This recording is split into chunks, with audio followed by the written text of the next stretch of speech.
Hello dear students, welcome back to my channel Physics SPC CBSE sample paper 2025 का question number 25 का first part.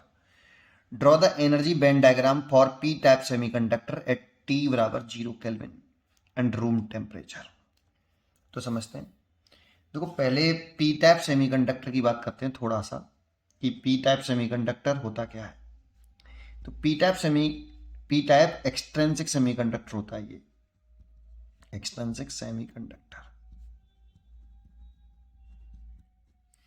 और ये बनाया कैसे जाता है? जब प्योर सेमीकंडक्टर में, प्योर मतलब इंट्रिंसिक सेमीकंडक्टर में, सेमीकंडक्टर को ऐसे लिख दूंगा, इसमें जब हम ट्राईवैलेंट इम्प्योरिटी मिक्स करते हैं तब हमें P type extrinsic semiconductor obtain होता है। दैट मीन्स कुछ इसका अगर हम स्ट्रक्चर बनाएं तो ये कुछ इस तरह से होता है। पी टाइप सेमीकंडक्टर जैसे ट्राईवैलेंट इम्प्योरिटी कोई से भी ले लो, जैसे मैंने एल्युमिनियम ले ली, ये एल्युमिनियम है और इसके बैलेंस इलेक्ट्रॉन 3 होते हैं, 1, 2 और 3, और इसके चारों तरफ ये सिलिकॉन एटम होते हैं। अगर प्योर सेमीकंडक्टर में सिलिकॉन का ले लूँ तो ये सिलिकॉन एटम है ऐसे, और टेट्राहेड्रल फॉर्म में अरेंज होते हैं।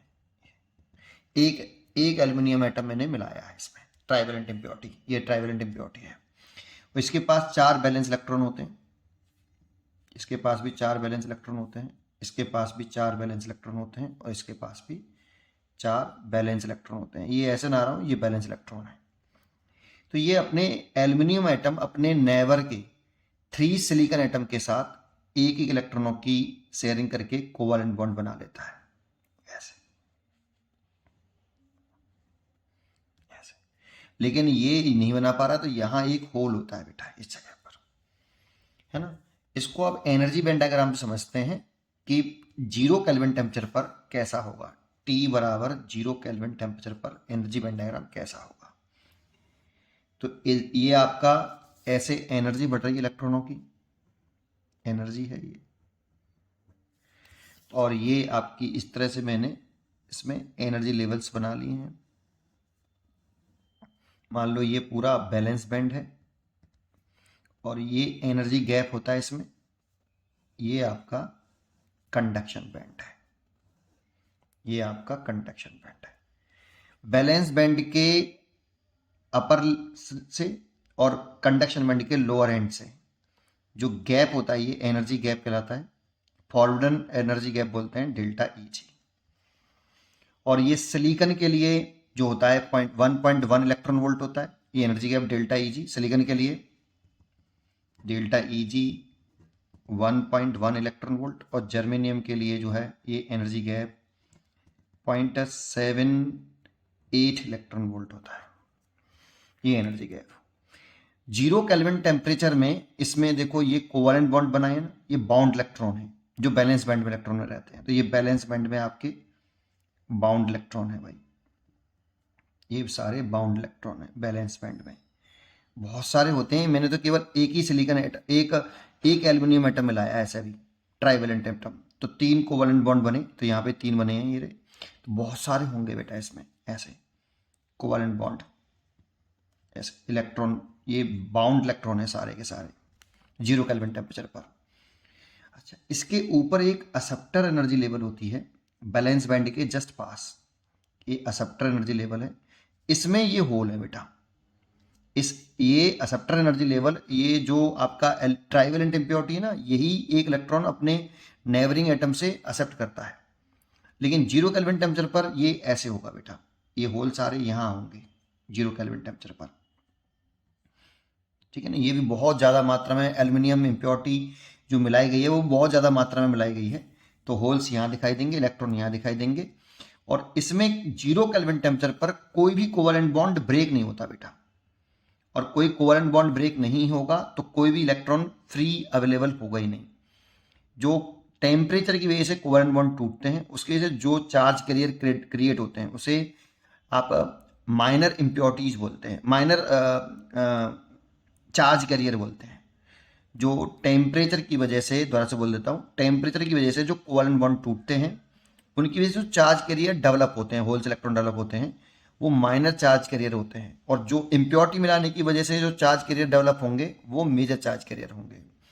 तो इसमें 0 केल्विन टेम्परेचर पर कोई भी कोवलेंट बॉन्ड टूटेगा नहीं, इसीलिए ये पूरा कंडक्शन बैंड खाली रहेगा और बैलेंस बैंड इलेक्ट्रॉनों से भरा होगा। और ये जो एक्सेप्टर एनर्जी लेवल है इसमें होल्स होंगे, बहुत सारे होंगे, क्योंकि एक एल्यूमिनियम आइटम नहीं मिलाया, बहुत सारे मिलाते हैं बेटा।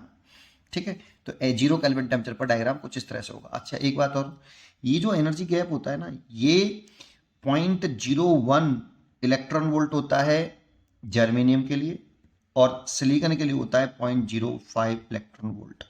ये सिलिकॉन के लिए होता है। ये एक्सेप्टर एनर्जी और बैलेंस बैंड के बीच में जो एनर्जी गैप है वो बहुत कम होता है, और ये वाला एनर्जी गैप बड़ा होता है बेटा। अगर हम रूम टेम्परेचर पर यही ग्राफ बनाएं, रूम टेम्परेचर पर यही ग्राफ बनाएं, तो एनर्जी लेवल ऐसे बढ़ रहा है, ऐसे एनर्जी बना देना आप, और इस तरीके से आप इसमें ये बैलेंस बैंड बना लेता हूं पहले। ये तो आपका बैलेंस बैंड है, और ये एक्सेप्टर एनर्जी लेवल है, और ये आपका कंडक्शन बैंड है। कंडक्शन बैंड में जो इलेक्ट्रॉन फ्री हो जाते हैं, फ्री इलेक्ट्रॉन्स होते हैं, वही होते हैं। बस कंडक्शन बैंड में केवल इलेक्ट्रॉन्स होते हैं, फ्री इलेक्ट्रॉन वो भी। ठीक है, और ये एनर्जी गैप बहुत कम है, 0.01 electron volt to 0.05 electron volt.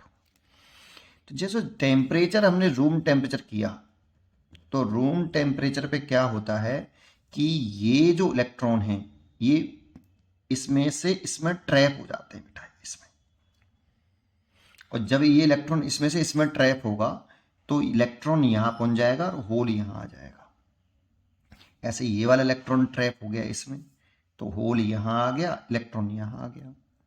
तो इसीलिए इस तरह से इसमें बहुत सारे इलेक्ट्रॉन्स आ जाएंगे ऐसे, होल आ जाएंगे।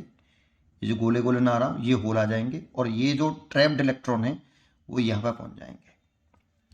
क्योंकि यहां से यहां जाने के लिए, इन इलेक्ट्रॉनों को जंप करने के लिए, ये बाउंड इलेक्ट्रॉन है, तो इसको यहां से यहां जंप करने के लिए एनर्जी कितनी चाहिए? बहुत कम चाहिए, जो कि रूम टेम्परेचर पर अवेलेबल हो जाती है। तो ये वाले इलेक्ट्रॉन यहां से यहां पहुंच जाएंगे, तो यहां पे तो आ जाएंगे ये इलेक्ट्रॉन, जैसे ये इलेक्ट्रॉन यहां पहुंच जाएगा और ये ट्रैप कर जाएगा यहां, और यहां आ जाएगा एक होल ऐसे।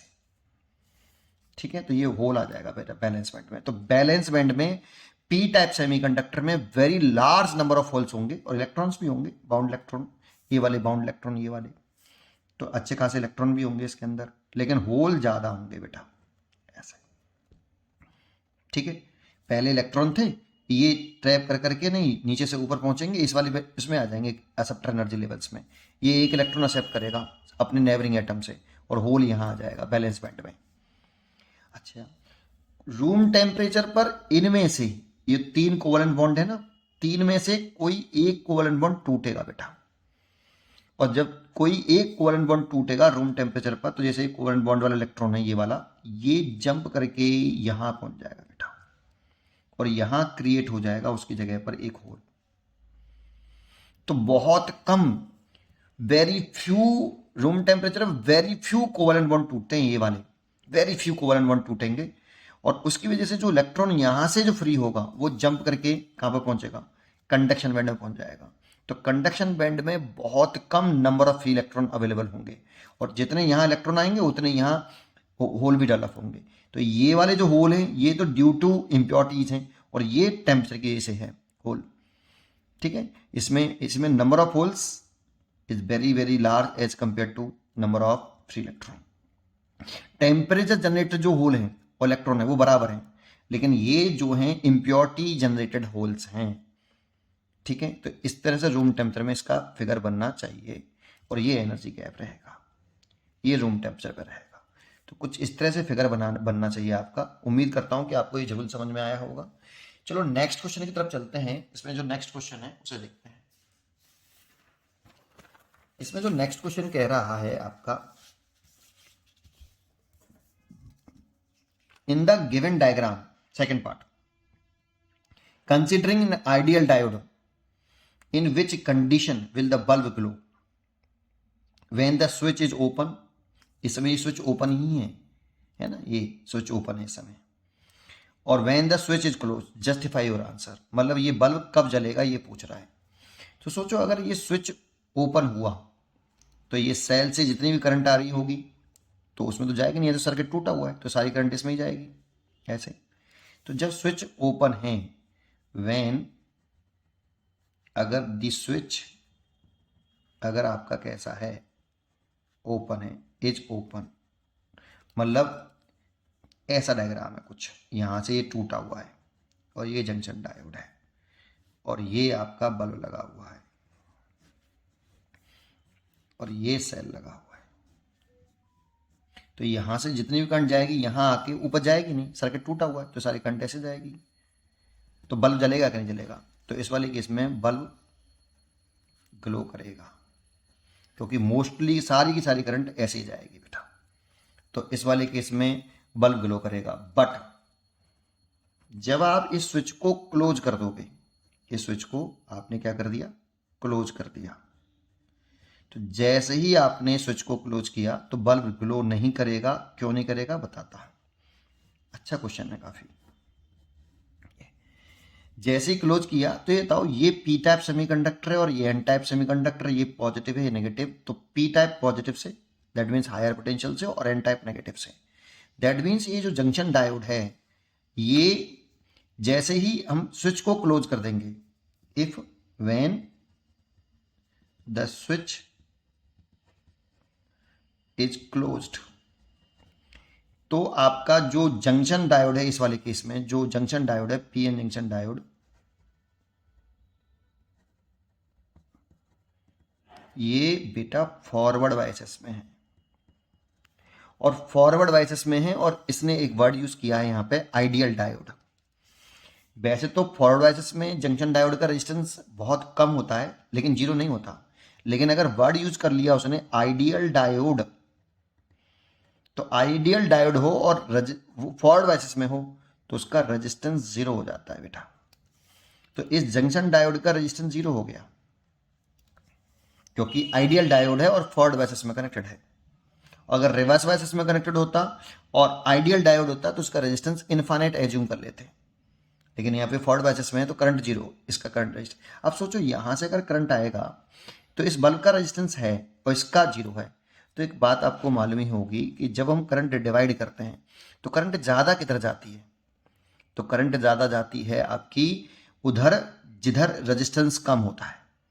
तो इसका रेजिस्टेंस तो है ही नहीं भाई, इसका रेजिस्टेंस है नहीं और इसका रेजिस्टेंस है, तो करंट सारी की सारी ऐसे जाएगी बेटा, एक रीजन। तो करंट ऐसे जाएगी तो बल्ब ग्लो नहीं करेगा, तो इस वाले केस में बल्ब ग्लो नहीं करेगा, बल्ब डज नॉट ग्लो, क्योंकि करंट सारी ऐसे चली गई। अब क्यों ऐसे गई, इसको शॉर्ट सर्किट भी बोलते हैं हम इसको। ऐसे एक्चुअल में ऐसे समझो कि इसमें अगर करंट जा रही है तो इस पॉइंट को अगर मैं ए मान लूं, इसको बी मान लूं, तो जो पोटेंशियल डिफरेंस है V बराबर कितना होता है, I इंटू आर। तो पोटेंशियल डिफरेंस लिखे हैं VA माइनस VB, तो करंट जीरो नहीं है, रेजिस्टेंस जीरो है बेटा इस वाले वायर का, देखो रेजिस्टेंस जीरो रख दो तो VA माइनस VB बराबर जीरो, तो A और B का पोटेंशियल सेम हो जाएगा। अगर सोचो इसमें अगर करंट गई, अगर इस वाले में करंट जाती तो इस रेजिस्टेंस के क्रॉस कुछ पोटेंशियल ड्रॉप होता, और कुछ पोटेंशियल अगर ड्रॉप होता तो फिर A और B का पोटेंशियल फिर बराबर होता नहीं, इसीलिए करंट इधर से इधर जाएगी और इसका रेजिस्टेंस जीरो है तो कोई पोटेंशियल ड्रॉप नहीं होगा, तो A और B का पोटेंशियल सेम होगा। फिर बच्चे के मन में एक क्वेश्चन आता है कि सर अगर इन दोनों पॉइंटों का पोटेंशियल सेम है तो फिर इसमें हाई करंट तो high potential to lower potential flow करती है। तो फिर मैं उन बच्चों को ये कहना चाहूंगा कि आप जब सर्किट डायग्राम ऐसे बनाते थे तो 3 पॉइंट मानो A, B और C, तो बताओ यहां इस वायर का रेजिस्टेंस तो तुम जीरो मान रहे हो, इस वायर का रेजिस्टेंस जीरो मान रहे हो, तो A और C का पोटेंशियल सेम होगा कि नहीं होगा सर। तो करंट फ्लो कर रहा है कि नहीं कर रहा है सर। लेकिन जब A से B जाते हो तो करंट रेजिस्टेंस में करंट जा रही है, इसका रेजिस्टेंस है तो पोटेंशियल ड्रॉप होता है कि नहीं होता है सर। कितना होता है IR, तो A का अगर पोटेंशियल B है तो B का जो पोटेंशियल होगा वो VA माइनस IR होगा। लेकिन इसमें रेजिस्टेंस जीरो है तो पोटेंशियल सेम है ना, फिर भी तो करंट फ्लो कर रही है, करंट पोटेंशियल सेम होने पर भी। इस बात को समझ गए होंगे तो ये बात समझ में आ गई होगी। इसीलिए उम्मीद करता हूँ कि आपको ये जो क्वेश्चन जरूर समझ में आया होगा। पढ़ते रहिए और खुश रहिए।